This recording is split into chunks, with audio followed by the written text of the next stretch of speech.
Hello everyone, my name is Ippyy, and today I'm making a video for the League of Legends 3.15 patch. I'm going to be doing a very quick patch rundown, just to go over the changes really quickly and why these changes happened, and whether or not they were warranted or if they're good or bad, things like that. So let's get right into it. Before I go into it, this is the patch that Yasuo comes out, just so that everyone's clear. And I might actually make a video on regarding Yasuo later, because I don't want to say he's broken, but he's very, very strong right now. And I definitely, if you want to use League terminology, I definitely say he's OP. I wouldn't say, I'd say he's borderline to broken, but he's definitely not broken. But I would say he's definitely OP, and really, really strong. And if it were to compare it to anything, and this is only borderline, I wouldn't maybe use these for certain, but if I were to use close references, I would say the state that Yasuo is in right now, how strong he is now, is reminiscent of champions such as Irelia, Rengar, Jin Zhao, and Zyra when they were first released.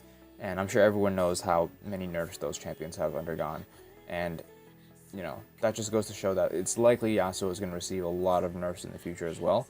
But as of right now, he's definitely in that, or close to that state that those other listed champions were when they were first released, which was really OP and needed a lot of nerfs. But I'm going to go back and get into this.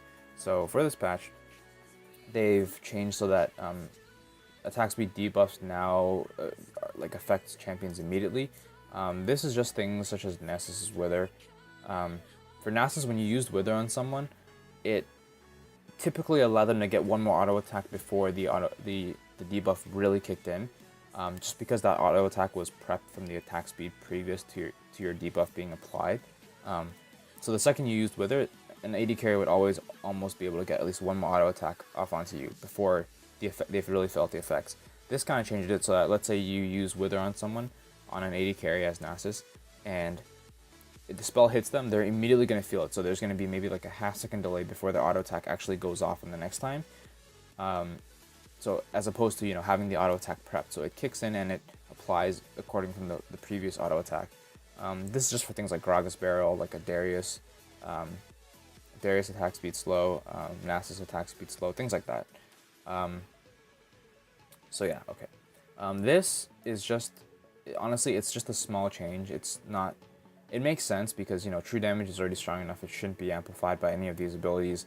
But this is more to affect items such as Spirit of the Elder Lizard, which deals true damage, and as well as red buff, which a lot of times you'll see Talons with red buff. And this is just to prevent the damage amplification from going too overboard with the true damage there. I see this as justified. It makes sense, since true damage should never be amplified anyways. Again, this is the patch Yasuo is in. Moving on down to champions. Ferrari, this is whatever. This is just like you can read the things yourself. I'm just gonna actually tell you about them. This is warranted. It's just gonna help her in laning a little bit.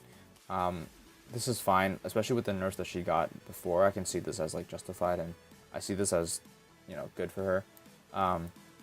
Fiddlesticks, I think this was sort of warranted because the 3-second fear, a long range 3-second fear, was really that was just ridiculous, because you could fear someone over a thin wall. You could catch someone out so easily. You could that could be your team's engage. There's so many things you could do with a long range 3-second crowd control. So I think that this was definitely warranted for someone like Fiddlesticks, which this was also done to Rammus, and I'll get into that later. But for someone like Fiddlesticks, this was definitely warranted to nerf the late game. However, I don't see it justified to buff the early game. This is pointless. I don't. Obviously this is going to strengthen him, but did he really need it? For example, a jungle Fiddlesticks may find this a bit more useful, but this is drastically improving the strength of a support Fiddlesticks, who now has a much longer, not much longer, but he has a longer crowd control now on his level 1 ability for support Fiddlesticks. So I don't see this justified anywhere, because this is just going to make more.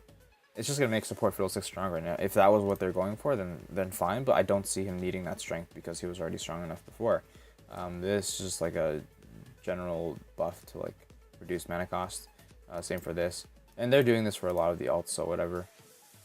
Again, Janna, she has her ult mana cost reduced, and this is just to fall in line with the rest of the supports that have all their ults reduced to like a flat value at all ranks, and you know, a lot of other champions who are receiving that as well. This is actually a pretty big deal for Lee Sin. So now when you safeguard, it only shields your target if it's an enemy, if it's a friendly champion, which, you know, that doesn't change anything about the team fighting and the saving people's lives kind of aspect. But this makes a big deal for a lot of Lee Sin players who play top lane, and they tend to use the shield for more tactical plays. So for example, a lot of the times you could shield your siege minion when pushing down a tower, and that would let it take at least one more tower hit. And that might not seem like a lot, but over time that accumulated shield on more and more minions does help you push down the tower faster. And so a lot of more skilled Lee Sin players would be using these kind of tactics to their advantage, and this just completely removes it. Like, one of the bigger things is that if an enemy is going for like a last hit and you see one of your minions getting low, you could pop your safeguard onto that minion so that it gets the shield and it screws up your enemy's last hitting so that he doesn't end up getting the CS. And that was a really cool tactical play that could be made by Lee Sin's. Obviously it's annoying against it, but like that's just a play that he made. Like, you can't, that's just good on Lee Sin. You can't say that like, oh, that's like unfair or whatever, because he's using his ability to do that. And so that was one of the significant plays like top lane Lee Sin players could make to try to deny CS. And you know, they completely removed that. Obviously for the general population of Lee Sin players, they're still going to be able to use the safeguard just as the dashing function, but it's going to take out a lot of the higher tier players who use those cooler mechanics for shielding. But I think the general population is not really going to care. Lucian, on his Q, they're just nerfing the late game damage. They're nerfing the damage a little bit. And I hate to see this happen because, I mean, as if his Q didn't receive enough nerfs already, they're nerfing it even further. Which I guess is really not going to make that much of a deal, because the thing about Lucian's Q is it has actually increasing scaling AD ratios as you go along. So it's not just like a one flat AD ratio. With every level, the AD scaling actually increases. So for example, if you had these values and a flat AD scaling, they would likely be the same damage as these values with an increasing AD scaling. So although in the grand scheme of things it really doesn't change anything, the real nerf comes from this. But this is whatever. Like, that's not going to make that much of a deal, just because you have that increased AD scaling, and by late game the damage is going to be almost, you know, insignificant. So this is okay. This is not so bad. Although again, either way, it is still a nerf, which kind of sucks for an ability that's been nerfed so much and a champion who's, you know, Lucian. This is what it really makes a difference, because his Q actually used to be a longer cast range than his auto attack, which allowed for some interesting things to be done. For example, if you ever landed a Q on a target, after you land your Q, you know, prepare your auto attack, and your auto attack is almost always going to land with the Light Slinger passive as well, because because your Q is a longer range than your auto attack range. Or you can always auto attack someone, and once you realize once you keep clicking on them, they're out of auto attack range and you can't hit them, you can use your Q to hit them out of your max auto attack range. So there are a lot of things you could do with it, but now that it's the same range as your auto attack, like that changes a lot, because if you want to land your Light Slinger passive after applying your Q, you're gonna have to walk closer to the enemy target than before, activate your Q to make sure it hits, and then make sure they're still within range of your auto attack, because they're going to be running away by the time you proc your Q, probably.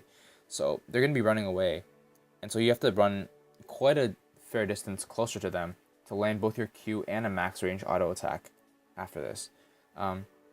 This also removes any ability of auto attacking once and then using your Q as they run. So this is a pretty heavy nerf the way I see it, both in early game and late game, because in late game your auto attacks are likely going to do the same amount of damage as your Q. So if they're the same range, why would you ever use your Q? Why not just use your auto attack? So in late game teamfights, you're just going to see Lucian's auto attacking because they're the same range. Whereas before, because it was a longer range, if you felt that it was too dangerous to auto attack, then you could try to land a Q from a longer range and be at a slightly safer distance as opposed to just auto attacking, which gave you some level of safety with a longer ranged ability like that.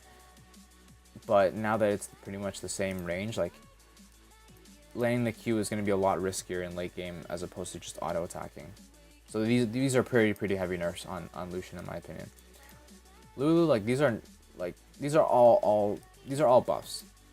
They're maybe not the most significant and huge buffs, but they do buff her a little bit. The most significant would be this, which is actually going to change her early game quite a lot. It's going to make her a lot stronger to have a stronger shield for her allies. So this is really cool. This is really good to increase her strength.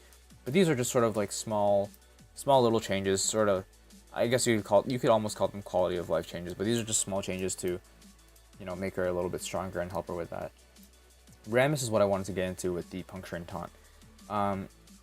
So his early game, so he, you know, it's the same thing as what happened to the Fiddlesticks sphere, but it's more warranted on Rammus because, for example, as an early game jungler, you want that early crowd control to last longer, and so the buff for his early game is very warranted. I can see how this is required, but to nerf his late game that hard, I don't know if that's exactly the best. Now, everyone always complains about Aramis taunt being so long, but you have to remember that Rammus taunt isn't like a Fiddlesticks sphere. A Fiddlesticks sphere is a long-range sphere that you can land from, like, again, over a thin wall or from a good distance away, and that's more than enough to catch someone out for your team to chase onto them, or that could even be the engage for your team fight.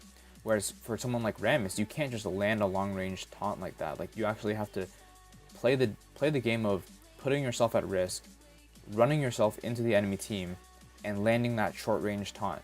So to nerf his taunt like that is really bad because, you know, before for Rammus players, it's like, well, if you made such a good play and you put yourself in that much danger, you should be reaping the rewards of your risk to get that long taunt off.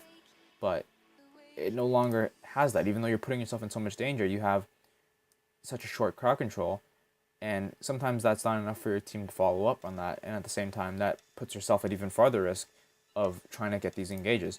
Think about if you have tenacity. You have 35% tenacity.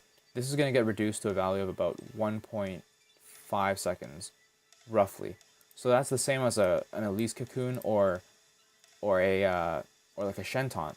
So if you can get the same amount of crowd control from another person who has a long range ability like Elise, who can just stun you from range, why not just use Elise? You know, obviously there's a lot of other variables into it, but when you look at just purely the crowd control aspect of this nerf makes him a lot less viable in the late game because he loses that long crowd control that he had above a lot of other champions, which is going to put a lot of other champions at favor with crowd controls as opposed to Rammus. This is just a really bad nerf. Like, this just kind of sucks because, you know, you see some Rammuses, they go Powerball, they run into an enemy team, flash over a wall, hit someone with the Powerball, and then land a nice taunt, and then your team can follow up, but this reduces the chances of that happening and also doesn't let you reap the rewards of that as much. This just really sucks. I just don't like it. This, again, more of like a quality of life change, mana reduce, whatever. This really doesn't do anything. This is sort of just I would, like, it's basically just like a tooltip kind of thing. It just kind of like changes nothing. This is what I want to talk about, and this is like pretty important. Like, this is significant in that Sivir was always a really strong champion. Like, she had such a strong kit, everything about it was really strong, and so this is sort of more like warranted nerfs on her kit because they were so strong, and they're like, okay, let's take it back a notch now. Looking at this, 50 movement speed at rank 1 to have on her passive really made her strong because, like, at level 1 you could just pretty much run down anyone, and with that in mind, you could very easily like get kills like that in the early game. And they're nerfing it just to put it on the same level as Vayne. Vayne gets 30 movement speed flat at all ranks. So this kind of just sets her at the same level as Vayne early on. Of course, it does nerf the late game just a little bit with the 40 and 45 around the second and the third ult. But at the end of the day, it's unchanged. That's not that bad. But this is just to make it so that she loses a bit of her early game strength and she's not that dominant. Which, again, makes sense for like a 50 flat movement speed of a passive at rank 1. Which pretty much like means you don't need boots. This is warranted. This is just like for skilled Sivir players who can basically, they know when to use a spell shield. This isn't going to make any of a difference because skilled Sivir players really only need the spell shield for like half a second, if anything, to block a spell reactionarily. So that was to make good plays. The reason that this nerf is warranted is because a lot of the times people just randomly spam spell shields in fights, and like to have a 3-second like Banshee's Veil just on you at all times, it kind of sucks because you just throw it on and like you're expecting to get hit by a spell in the next 3 seconds, and it just takes away the skill of it, as opposed to actually, there's no skill in this. This is just like, I'm just gonna spam this key. And what's worse about it is, like, if you're in lane and you're trying to trade, a lot of the times people would like start on a spell shield for no reason in the middle of a small trade. But because the spell shield's on for so long, you have to wait until it's over until you can trade with an ability. And that was just bad because, again, aside from that taking no skill, a lot of people would preemptively cast abilities when the spell shield's, when they think the spell shield's about to land, because it's been